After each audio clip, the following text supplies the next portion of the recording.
Hello everyone, इस video में बात कर लेते हैं ऑयल इंडिया लिमिटेड की। क्विकली एनालिसिस देख लेते हैं। चैनल को लाइक एंड सब्सक्राइब करना मत भूलिएगा। तो ऑयल इंडिया में आप देख रहे होगे स्टॉक में यहाँ भी 2-3 दिन से एक बुलिश मोमेंटम देखने को मिल रहा है और consistently this is the third session जब स्टॉक ने तेज़ी दिखाई और आज फिर से ट्रेंड लाइन पे हर्डल फेस हुआ।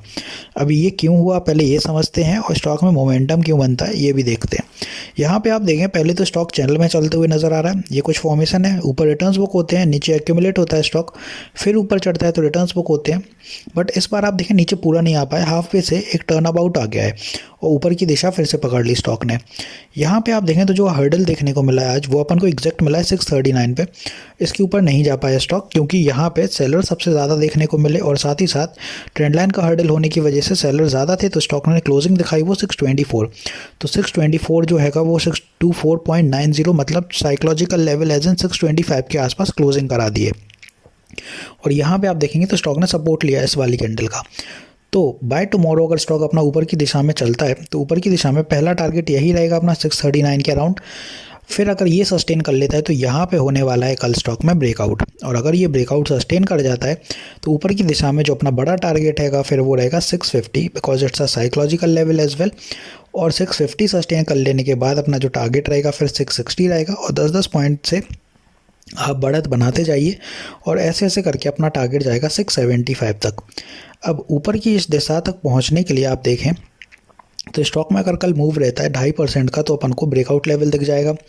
और इसी स्टॉक में अगर कल मूव बनता है 5% के अराउंड 4.5 मान लीजिए तो 650 का लेवल क्रॉस कर जाएगा।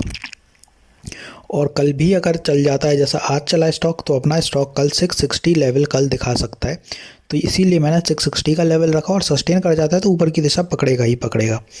अब यहाँ पे बात आती है कि स्टॉक में सपोर्ट कहाँ है। बात हो गई, ये तो रेजिस्टेंस हो गए अपने सारे, तो सपोर्ट कहाँ होंगे वो समझिए। ये रेजिस्टेंस है और सपोर्ट जो अपने आएंगे अगर by any means pull back बनता है क्योंकि यहाँ ट्रेंड लाइन के करीब है तो यहाँ पे दो चीज़ें होती हैं, एक तो ब्रेकआउट होगा, नहीं होता है तो ब्रेकडाउन होता है। तो ब्रेकडाउन अगर होगा तो सडन तो नहीं आएगा, यहाँ पे स्टॉक पहले कोशिश करेगा ऊपर जाने की, फिर हर्डल फेस करेगा तो फिर नीचे आएगा, फिर कोशिश करेगा, तो यहाँ साइडवेज फॉर्मेशन बनेगी एक और वो सस्टेन नहीं कर पाता है तो फिर अपना नेक्स्ट सपोर्ट जो बनेगा वो बनेगा 617 के करीब और further support in the same line will be somewhere here at around 603 के आसपास।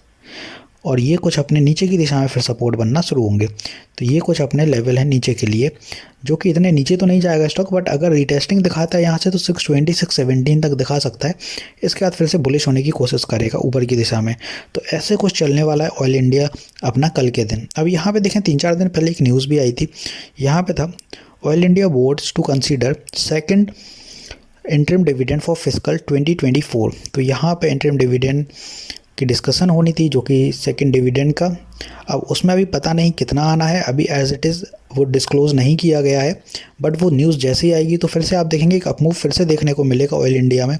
अगर वो एज अ पॉजिटिव टर्म रहता है तो ऊपर की दिशा फिर से देखने को मिलेगी ऊपर। तो होपफुली यहाँ मैंने सारी चीज़ें क्लियर कर दी हैं ऑयल इंडिया क्या कैसे चलने वाला है ऊपर की दिशा में और किस हिसाब से नीचे आएगा। वेल अभी आप देखें तो डेली टीएफ पे बुलिश है, बट वीकली टीएफ पे अभी भी कहीं ना कहीं स्टॉक थोड़ा स्ट्रगल करते हुए नज़र आ रहा है क्योंकि यहाँ पे आप देखेंगे ये कुछ दिन पहले जब ये फॉल आया था तो यहाँ पे वीकली टीएफ नीचे आ गया तो थोड़ा स्ट्रगलिंग चल रही है अभी वीकली टीएफ पे। डेली टीएफ तो फिलहाल बुलिश है और कल भी अगर चलता है तो डेली टीएफ अच्छा बुलिश हो जाएगा तो फाइनली धीरे धीरे वीकली टीएफ भी बुलिश होगा। और सारी चीज़ें होती हैं कि यहाँ अगर ब्रेकआउट देता है स्टॉक तो ऊपर की दिशा अच्छे से पकड़ेगा, अगर यहाँ नहीं जाता है तो फिर नीचे की दिशा ही आएगा। तो बात है उन लोगों की जो बाय करना चाहते हैं, तो ऊपर की दिशा में अगर बाय करना चाहते हैं तो let the stock sustain 640 around, वो सस्टेन कर ले तब फिर ऊपर की दिशा पकड़िएगा क्योंकि यहाँ पे फिर 650 और 660 के बाद जो बड़ा टारगेट देखने को मिलेगा वो रहेगा 675 जहाँ पे बड़ा हर्डल होगा।